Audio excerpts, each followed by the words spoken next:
Hey, what's good guys? This is Nightwing2303 from WearTesters.com. Today we're doing a performance review on the Q4 Sports NForcer. In my opinion, this is one of the best bang for your buck models that you can actually grab for yourself if you plan on hooping primarily outdoors.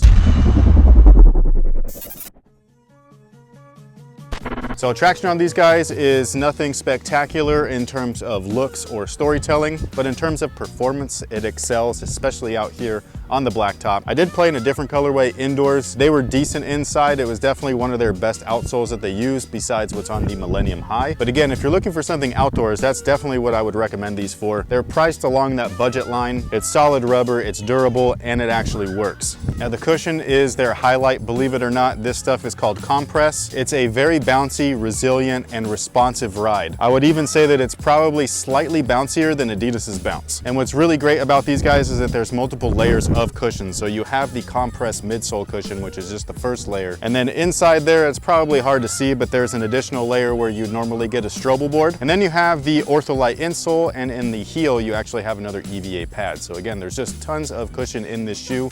You can feel it both indoors and outdoors especially. I was actually surprised. I've been playing quite a bit outdoors, and these cushion-wise are one of my favorite right now. Now the materials, in my personal opinion, are a little bit dated. This definitely cuts down on cost for the brand, so they're able to produce the shoes and keep them at a minimal price point. That's not to say that the materials are bad. It all comes down to personal preference and what you're actually going to be using them for. Their performance features or attributes is that it's durable and that it doesn't stretch because you have all of this fuse layer on top of a very thin knit. The plus to that is that everything's very flexible and malleable. Breaking time is nearly non-existent, but you still get all of the strength of fuse as well as the resiliency. Another plus is that there's ventilated sections. They call this their ultra vent system. To me, it's just a vent, and I don't think it was anything crazy, but it's definitely appreciated. Again, when you're outdoors, we're out here in Sacramento and it's really hot, so something like that is definitely a plus. Now, in terms of fit, they do fit true to size, so whatever you normally wear in whatever size you are, that's what I would recommend. Lockdown on the shoe is pretty good as well. The lacing system is standard throat, standard collar, nothing spectacular, nothing out of the ordinary. It gets the job done. Exactly what you'd come to expect out of any sneaker. Now the support on these guys is one of the few issues that I actually have with the shoe. It's not that the support is bad, it's just that it could be beefed up or upgraded just a little bit. The heel counter is a little bit on the flimsy side. The lockdown, as I was saying before, is adequate though, so you get that one-to-one fit in that rear section of the shoe. So you don't ever feel like it needs to be beefed up, but just having it in hand, this heel counter area could definitely be a little bit stronger. And then their midfoot torsional plate is adequate as well, but it isn't as strong as something that I would have liked. I would have liked to have seen something just a little bit more resilient as far as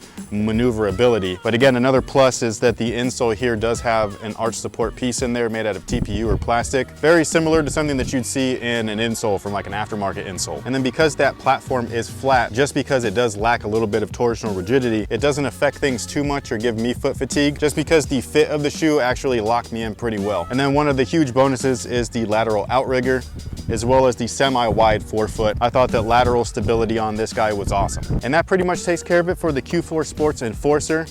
Again, highly recommend these guys for outdoors. I had a blast playing in them. The cushion just is super fun. Very bouncy underfoot. Definitely recommend at least giving them a try solely for the cushion. So thank you guys so much for watching. Thanks for your support. If you need any more information on these guys, a link is going to be in the description box below. It'll head you over to WearTesters.com where we've got you covered over there. If you have any questions that weren't answered within this review or the written review, let me know down below in the comment section. And until next time, guys, have a good one.